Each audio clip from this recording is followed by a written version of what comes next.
8 contestants, 7 battles, and 1 World Monarch. The Masters 8 was an epic tournament with lots of highs, but also a fair amount of lows. But today, we're going to be ranking every single battle from the Masters 8 arc of the Pokemon Journeys anime. For today's tier list, we're going to be going in chronological order from when the battles took place. So that means we'll be starting with Leon vs. Alain and ending with Ash vs. Leon. And as for what I'll be evaluating about each battle, it's a multitude of things. Like story, animation, pacing. I mean, come on, you guys know what makes a good Pokemon battle. This is gonna be a ton of fun with plenty of hot takes and opinions. So sit back, grab a snack, and let's discuss the climax of the Pokemon anime. But before we begin with today's video, let's hear a word from our sponsor, Raid Shadow Legends. One of the most iconic games of recent history. Lately, I've been grinding this game and having a ton of fun with it. My favorite aspect of Raid is the PvP gameplay. I've recently been playing with some of my Discord friends, and we've all been having a great time. With over 700 unique champions, 15 awesome factions, 12 dungeons to conquer, along with endless customization, there's a ton of fun to be had. Also, I've got some breaking news about Raid. If you haven't been watching Raid, Call of the Arbiter, which rock have you been living under? The limited series is well and truly underway, so be sure to check it out. There's also a bunch of brand new content in Raid Shadow Legends related to Call of the Arbiter, including a free legendary champion, the mighty Orc Warlock Artak. All you have to do is log into Raid for 7 days between now and July 24th. This Orc is amazing for taking on all kinds of content in Raid, so grab him while you can. And don't forget to stay up to date with Raid Call of the Arbiter on YouTube, because there's plenty more amazing stuff coming. With all this exciting stuff and more coming to Raid, if you haven't started playing yet, then what are you waiting for? New players use my link or scan the QR code right here and get a free starter pack with this cool in-game loot. Come join the 400 million players on Raid Shadow Legends. Thank you, Raid, for sponsoring today's video. Alright then, without further ado, let's begin with Leon vs. Alain. And we're coming out of the gate swinging here with a D tier. We all know how bad this battle was. Let's begin with the pacing. The writers decided to jam this battle into the same episodes that the opening ceremony took place in. And the whole battle is only like 7 minutes long. And our boy Alain was treated so disrespectfully. Like, let's be honest, we knew Alain wasn't gonna win this battle based on plot alone. When we saw he was matched up with the great and unbeatable Leon, we knew he wasn't making it out of the first round. And that honestly could have been okay, but the way he was treated was straight up awful. If Alain could have brought a relevant team with his previously shown powerful Pokemon, and it led up to a Mega Charizard vs G-Max Charizard finale, with Leon winning, that would have been okay. But nope, what we got was Alain using nonsense Pokemon, and Leon using a G-Max Rillaboom. And the worst part is, Leon's base Charizard took down Alain's Mega Charizard. The D tier placement is earned. Now, from a battle I hated, to a battle I really enjoyed, Lance vs Diantha. This battle may just be the most interesting in the whole tournament from a meta standpoint. By that, I mean this battle was totally up for grabs. Like, from a plot standpoint, we knew Ash, Leon, and Cynthia all weren't losing in the first round. But here, we were pretty unsure of the outcome. Alright, let's talk about what I liked in this battle. First off, Diantha's strategies were off the hook. She was basically some hardo competitive player in this battle, having Auroras use Light Screen and Reflect, but my favorite was when she had Pumpkaboo use Trick or Treat against Lance's Gyarados so that it could add that super effective ghost typing. That was genius. Lance was no pushover though. He had an epic team comprised of Hydreigon, Shiny Gyarados, and a Dynamaxing Dragonite, which was even a wink and nod to that old giant Dragonite from the original series. My favorite part though was whenever Mega Gardevoir was on screen. She's just a straight up elegant queen. Plus, I love the animation we got for her Moonblast attack. Overall, this battle was great and earns a spot in the B tier. The third battle in the Masters 8 tournament was Cynthia vs Iris, the Battle of the Queens. Now this battle was amazing. From start to end, it had me grinning from ear to ear. Obviously, we've spent a ton of time with Iris, so to see her grow from this annoying loser girl to contending with Cynthia, yeah, that was amazing to see. Cynthia's Pokemon were obviously all great. This shot in particular is one of my favorites. The battle as a whole looked amazing and was definitely the best of the entire first round matches. Iris's Pokemon were all great to see again too. I loved seeing her Excadrill pick up a win against Cynthia's Gastrodon.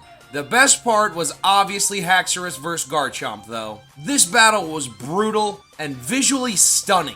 Two dragon juggernauts just trading blows. Up until Cynthia flips her lipstick around to reveal her trump card, Mega Evolution. This battle comes to an absolutely epic conclusion with a Dragon Pulse v Draco Meteor clash. And oh my god, it looked amazing. I especially loved this shot here with the announcer looking onto the field. This battle easily earns a spot in the A tier. I'd also say this battle may just be the best in the entirety of the anime that doesn't include Ash Ketchum.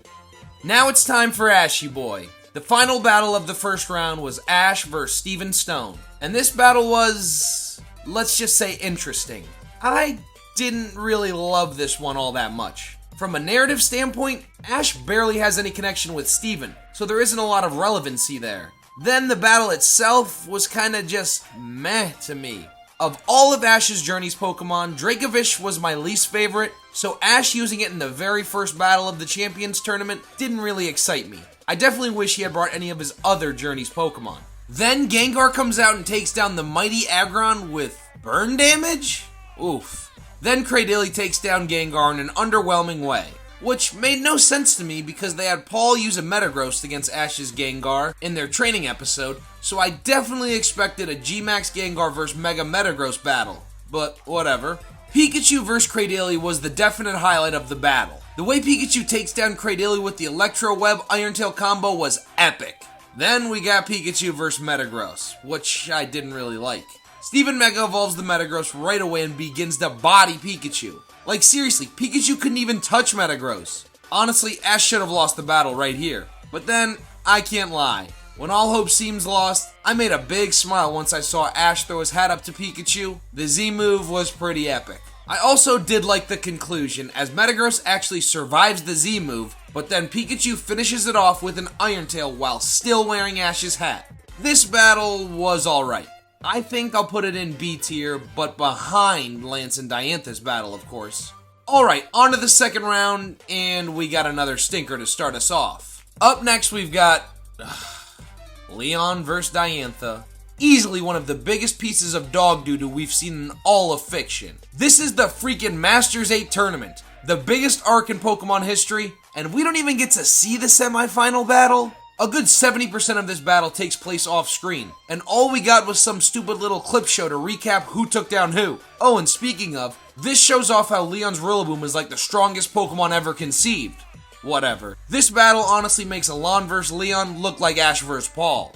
Okay, I did kinda enjoy the Mega Gardevoir vs. G-Max Charizard fight, especially when Gardevoir uses Psychic to send back the G-Max Wildfire, but that was about it. I'm not gonna waste any more time with this poopy battle. I'm putting this in its own tier, the F tier. Next up, ooh, do we got a goodie. Ash vs. Cynthia.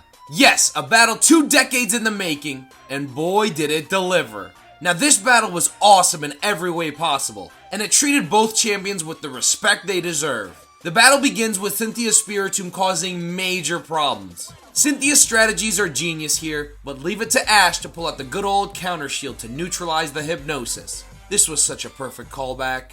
And believe me when I tell you my jaw dropped when Cynthia had Spiritomb use Destiny Bond to take out Ash's Pikachu, which, fun fact, was the only way that Pikachu fainted in the whole tournament. The rest of the battle was great too. Seeing the unlikely duo of Dracovish and Sirfetch'd help dig Ash out of a huge hole was so entertaining. I mean, Sirfetch'd almost took down freaking Garchomp. Then, when almost all hope seems lost, it's all up to good old Lucario. Now, the only part I dislike about this battle is the decision to have Cynthia Dynamax Togekiss, instead of Mega Evolving her Garchomp. But the rest of the battle was still very solid. The Dynamax Togekiss vs Mega Lucario match was visually awesome. Then, the slugfest that was Garchomp vs Lucario was brutal. Overall, this battle was great, but didn't quite stick the landing. I could only place it in the A tier, but at the very top of it. Now, we've saved the best for last. The battle for World Monarch. The undefeated champion Leon vs Ash Ketchum of Pallet Town. And let me tell you, this battle was flames. This battle had it all. Twists and turns, amazing animation, emotional beats. Man, where do I even start with this piece of cinema? I guess I'll start with Leon. His team was honestly so amazing. Libero Cinderace, dual-wielding Inteleon, a tricky Mr. Rhyme, an OP Dragapult, Rillaboom, and obviously his ace, the unstoppable Charizard. They were all so great and so different from one another. It really kept this battle feeling fresh. Leon really proved himself to be a decisive, tactical, and powerful champion. I also was pleased to hear him request that Ash not hold back at all and use as many battle gimmicks as he'd like. As for Ash's team, they all did great work. Gengar Gigantamax and took down Inteleon early on. I feel as if Inteleon could have been a major problem to Ash's team had it survived. Dracovish actually took down Rillaboom, who was shown to be pretty much unstoppable. Mr. Fish certainly gained my respect here.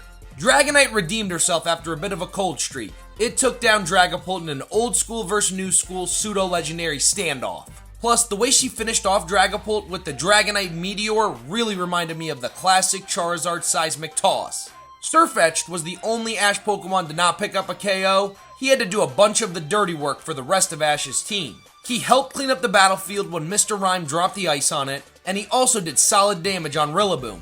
Lucario's role in this battle was a major shock. He Mega Evolved very early on and engaged in an epic battle with Mr. Rhyme, where he basically went Ultra Instinct.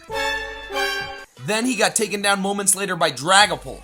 This was a total shock to me as it was teased that Lucario would go on to take on Leon's Charizard. And speaking of Charizard, the battle between it and Pikachu was one of the greatest in all of fiction.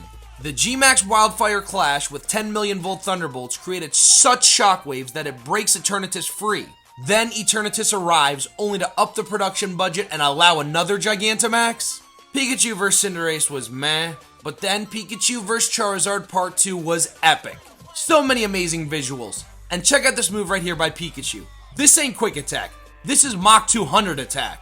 Seeing this battle live on a stream with thousands of others was one of the most epic moments of my life. When Pikachu falls to Fire Blast, my heart sank. Then he gets the vision of all the past Pokemon of Ash, and he finds another gear. I still get chills to this very day. The final attack clash between Pikachu and Charizard is epic and visually stunning. This battle will undoubtedly go down as one of the best ever in Pokemon anime history. It's what made Ash the very best, like no one ever was. And because of that, Ash vs. Leon earns a spot atop the S tier. This battle will easily go down as one of the best in the whole series. Well guys, that's gonna do it for today's video. Remember, the picks today were only my opinion. I'd love to hear where you guys rank each respective battle. Also, we're so close to 100,000 subscribers, so if you're not already, please consider subscribing and hitting that like button. Thanks so much for watching, and again, thank you to Raid Shadow Legends for sponsoring the video. Be sure to check them out using the link in this video's description. Have a good one, guys.